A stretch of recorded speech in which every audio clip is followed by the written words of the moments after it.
May Allah Almighty grant us strength. Our brothers and sisters are dying. They are suffering. They are struggling. They are standing. Do you know we as Muslims are ought to stand up for justice wherever it is across the globe, whomsoever it is with. Ya ayyuhalladhina amanu kunu qawwamina bil qisti shuhada'a lillah. O you who believe, stand up firm for justice.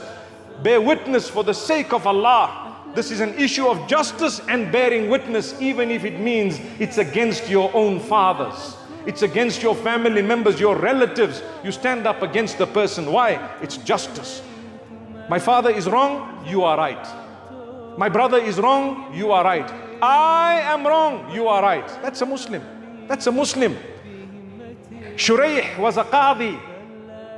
The time of Ali ibn Abi Talib radiallahu anhu, there was a case between him and a disbeliever. In one narration, a Jewish man. And Shuraih says, "Oh Amir al-Mu'mineen, actually you are wrong and he is right." Allahu Akbar, Allahu Akbar, Allahu Akbar. It is said the man became a Muslim. He couldn't believe it. This is Amir al-Mu'mineen. This is the man, the ruler. And here's a judge placed by him to judge. And the judge is saying, "You know what, you are wrong, the man is right." He says, Subhanallah, this type of justice is only in the Muslims. It's only if you believe in Allah. It's only if you believe in the Lord of the worlds. We as Muslims are taught not to desecrate a place of worship that does not belong to us. You see a church, you see a synagogue, you're not allowed to desecrate it or abuse it because it's crossing a red line, even at times of war. But look what the disbelievers do to the masajid. We are taught never to harm a woman or a child or an elderly person or a person who doesn't want to fight at a time of war. Imagine when there's no war. But look at what the disbelievers are doing.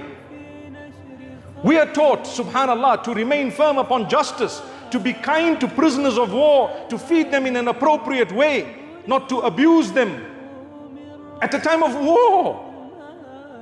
When Al-As ibn al-Rabi', a few others who were actually among the prisoners of war after Badr, they were treated so well. Guess what happened?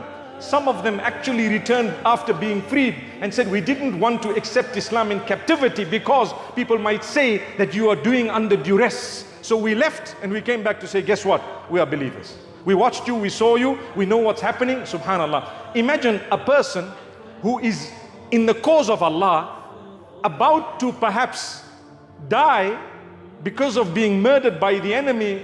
Do you really reckon that they are going to perpetrate crimes like rape and so on?